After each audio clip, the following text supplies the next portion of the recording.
अफ्रीकी मुल्क मलावी में पाकिस्तान के यौम आज़ादी के हवाले से तकरीब का एहतमाम किया गया, जिसमें पाकिस्तानी कम्युनिटी के बच्चों ने मिली नग़मे और तकारीर पेश करके खूब दाद वसूल की। इसी पर देखिए सैयद मुजस्सिर की ये रिपोर्ट।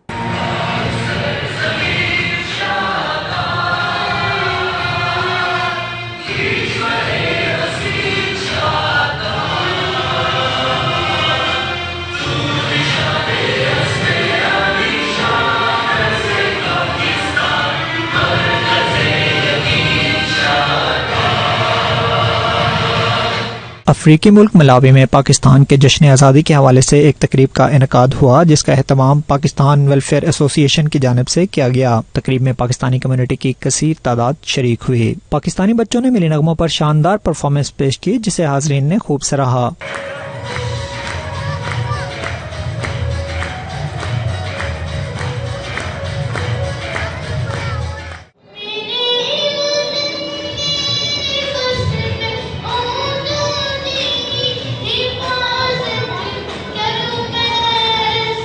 नन्हे मुकर्रीन ने कौमी मौज़ूआत पर तकरीरें करके हाजरीन का खून खूब गरमाया। तकरीब में पाकिस्तान वेलफेयर एसोसिएशन के सदर Amir Patel, vice chairman Rafiq Shah, general secretary doctor Tariq, Shabir Beda और जावेद रंगीला भी शरीक हुए। Mudassir Khushnood, 92 news, Malawi.